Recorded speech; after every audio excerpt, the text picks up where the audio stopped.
Hello, and thank you for purchasing your first Cabri machine.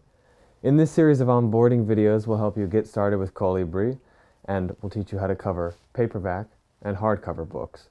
We'll also direct you to our video library on our website that has lots of helpful how-tos, maintenance videos, and troubleshooting videos that you can use and access whenever you need.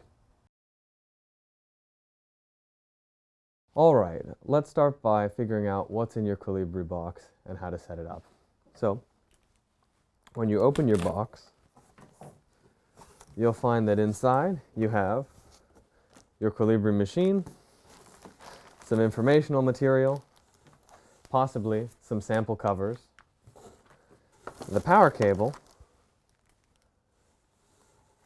and the foot pedal.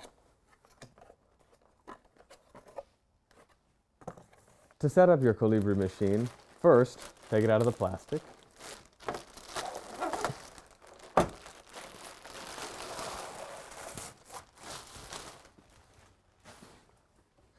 Next, remove the cardboard spacer, and then unfold your machine like so. Once you've unfolded your machine, make sure that you're working on a level surface and that you don't leave anything heavy resting on the work surface of the machine. You're also going to want to make sure you don't rest it against a wall. You want about 6 inches behind the machine because that's where the excess plastic will clear to as you start cutting and covering books.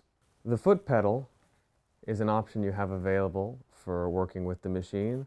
When you perform a cut with the machine, you'll usually use this orange button, but you can also plug in the foot pedal on the rear port over here in order to operate it with your foot.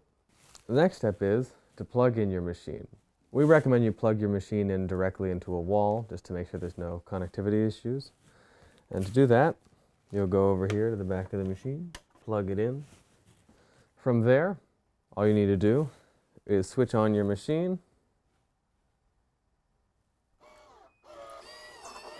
and you'll see that it turns on